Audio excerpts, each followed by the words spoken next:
ఎలా ఉంది కూటమి ప్రభుత్వం వచ్చింది కదా పరిపాలన డిప్యూటీ సీఎం పవన్ కళ్యాణ్ గురించి ఏం చెప్తారు రూలింగ్ ఎలా అనిపిస్తుంది కాకినాడ సీపోర్ట్లో జరిగిన ఇన్సిడెంట్ మీద మీ ఒపీనియన్ ఏంటి పాతదాంతో పోల్చుకుంటాన్నా ఇప్పుడు అయితే చాలా బాగా అభివృద్ధి చెందుతుందని నేను అనుకోవడం.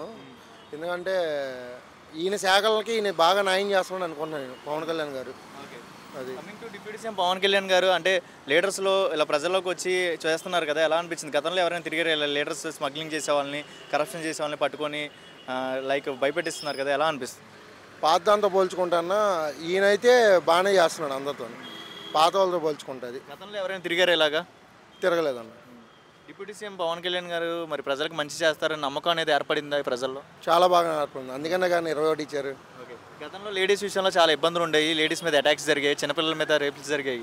సో ఇప్పుడైనా లా అండ్ ఆర్డర్ పర్ఫెక్ట్గా ఉండాలి, జాగ్రత్తగా చూసుకోవాలని పవన్ కళ్యాణ్ స్పీచ్లో అంటున్నారు. నిజంగా మాటల వరకైనా చేతుల్లో కూడా చూపిస్తారా? అంటే మాటల వరకే అంటే అన్న, మాటల వరకే అనుకుంటే మొన్న మీడియా ముందు అంత పబ్లిక్గా చెప్పడు కదా ఆయన.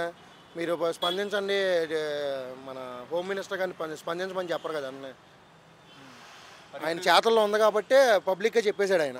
ఆయన కూటమి ప్రభుత్వం అయినా సరే ఆడవాళ్ళకి కూడా ఇప్పుడు నుంచి సెక్యూరిటీ ఉండిద్దని నమ్ముతున్నారా? నేనైతే నమ్ముతున్నాను. ఓకే, కమింగ్ టు ఇప్పుడు చూస్తున్నట్లయితే డెవలప్మెంట్ వరంగా ఎలా ఉండబోతుంది? ఇప్పుడు ప్రజెంట్ చూస్తున్నారు కదా డెవలప్మెంట్ అనేది వెనకబడి ఉంది, అమరావతి కూడా డౌన్లో ఉన్నది. ఉన్న స్టేట్లో అన్నిటికంటే మన స్టేట్ చాలా డౌన్లో ఉంది అని అంటున్నారు. రీసెంట్గా ఒకటి న్యూస్ వచ్చింది చూసారన్న మీరు, గ్రామీణాభివృద్ధి శాఖలో మంది 25వ స్థానంలో ఉండేది. జస్ట్ ఈయన వచ్చిన 100 రోజుల్లోనే 3వ స్థానానికి వచ్చింది.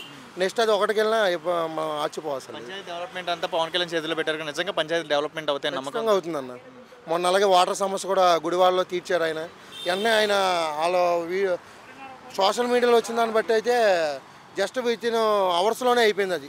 రైతుల గురించి కూడా ఆలోచిస్తున్నారు కదా, రైతులు కూడా ధాన్యం పండించే వాళ్ళు త్వరగా వాళ్ళకి అమౌంట్ వితిన్ 24 అవర్స్లో ఇచ్చేయాలనే సౌకర్యం గతంలో గురించి వాట్సాప్లో కొత్తగా పెట్టారు కదా, వాట్సాప్లో మనకు అప్డేట్ కూడా వచ్చింది కదా. వాళ్ళు డైరెక్ట్గా వాట్సాప్లోనే అమ్ముకునే విధంగా పెట్టారు. ఇప్పుడు మాటలు ఏం చెప్తారు ఈ ప్రభుత్వం గురించి? బాగానే ఉందన్న. బాబాయ్ గారు మీ పేరేంటి? ఆదాం సార్, కే ఆదాం. ఓకే, ప్రజెంట్ ఇప్పుడు కూటమి ప్రభుత్వం వచ్చింది కదా, పరిపాలన ఎలా ఉంది? చంద్రబాబు నాయుడు పరిపాలన బాగుంది, బాగుంది. మరి ఇప్పుడు రైతుల గురించి చేస్తున్నారు కదా, ఎలా అనిపిస్తుంది ఆలోచన? అంటే ధాన్యం పండించే వాళ్ళు వెళ్ళి త్వరగా డబ్బులు తీసుకునే ఆప్షన్ పెట్టారు కదా, 24 గంటలని డబ్బులు ఇచ్చేటట్టు. గతంలో ధాన్యం ఇస్తే కానీ నెల రోజులు 2 నెలలు వచ్చేది కాదు.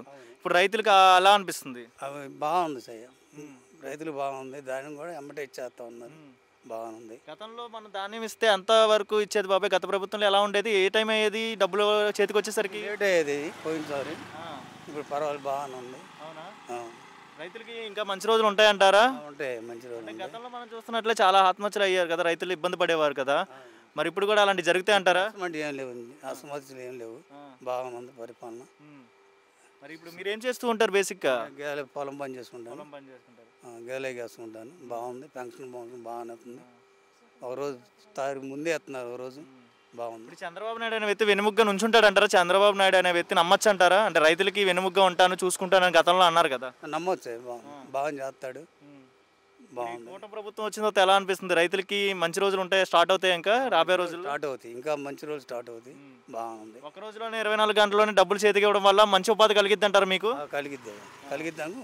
లేట్ చేయడం వల్ల ఎలాంటి ఇబ్బందులు ఉంటాయి బాబాయ్? నెల రోజులు లేట్, 2 నెలలు లేట్ అయింది అనుకో, మీ ధాన్యం పండించి ఇచ్చినారనుకో బియ్యం, ఆ డబ్బులు గవర్నమెంట్ మీద మరి చెబుతారు కదా, బాధలు చెబుతారు కదా, దాన్ని బట్టి బాగా 3 నెలలు లేట్ అవుతే డబ్బులు అప్పు చేయాల్సి వచ్చిద్దా? మళ్ళీ ఇంకో పంట వేసుకోవాలంటే మీరు అప్పు చేయాలి కదా, మరి చేయాలి, తప్ప. ఇలా టైంకి ఇచ్చేస్తే అప్పు చేయాల్సిన అవసరం ఉండిద్దా? లేదు, అది మంచి ఆలోచన చెడు ఆలోచన చంద్రబాబు నాయుడు చెప్పింది రైతులకి. మంచి వాళ్ళు గతంలో ఇలాంటి సౌకర్యం ఎక్కడ చూసారు? ఇప్పుడే చూడడం ఇప్పుడే అండి, అప్పుడు లేదు 5 సంవత్సరాల్లో, ఇప్పుడు బాగుంది.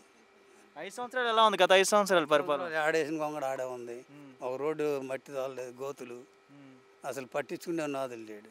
అప్పుడు రైతులకి ఎలా ఉంది అప్పుడు 5 సంవత్సరాలు? ఏం బాగాలేదు 5 సంవత్సరాలు. ఇప్పుడు ఎలా అనిపిస్తుంది? బాగుంది.